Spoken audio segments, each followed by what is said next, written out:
பிடியதன் உருவமை குளமிகு கரியது வடிகுடு தனதடி வழிபடும் அவர்கள் கடி கணபதி வர அருளில் வடிவினர் பயில்வழி வலம் புரை இறங்கி ஈசானம் தற்புணம் வாமதேவம் அகோரம் சத்தியசாதம் எம்பெருமானே.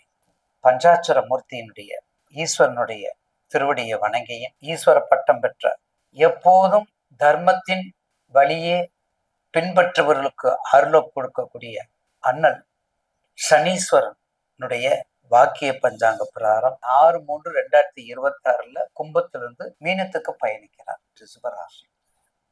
ரிஷபராசிக்கு கடந்த காலங்களும் சரி, இனி வரக்கூடிய காலங்களும் சரி, எப்போதுமே ஒரு நல்ல துவக்கத்தையே கொடுக்கக்கூடியது. நல்ல ஆரம்பத்தில் இருக்கக்கூடிய தாங்கள் உங்களுடைய லக்கணம், உங்களுடைய ராசியை, உங்களுடைய தசாபுத்தியை கணித்து கொண்டு பொறுமையாக இருந்து செயல்படுவதும், தனகாரனாக இருக்கக்கூடிய காலபுருஷனுக்கு தனகாரனாக இருக்கக்கூடிய 2ஆம் இடத்தில் இருக்கக்கூடியவனுக்கு எல்லா காலங்களோட இந்த காலம் ஒரு பொற்காலம், எல்லா காலங்களோட இந்த காலம் ஒரு செல்வத்துக்குரிய காலம், எக்ஸப்ட் கடக லக்கணம், சிம்ம லக்கணம்.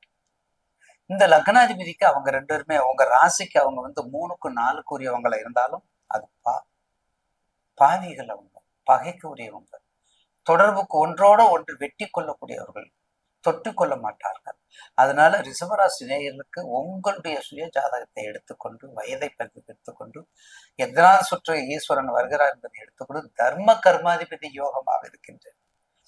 தர்ம கர்மாதிபதி யோகமாக இருப்பதனால் ஒரு மிகப்பெரிய சாதிக்க பிறந்தவர்கள் இந்த ஆண்டு திருக்கணிதம் மட்டுமல்ல, வாக்கியம் மட்டுமல்ல, இன்னும் ஒரு ஆண்டுக்கு சாதிக்க பிறந்தவர்கள் புதிய தொழில், புதிய நிறுவனங்கள், புதிய கடைகள், புதிய புதிய அப்டுடேட்ல வரக்கூடிய எடுத்து நீங்க செய்தமானால் வெற்றி மேல் வெற்றி உங்களுக்கு கொடுக்கும் என்பதில் மாற்றுக்கிறது.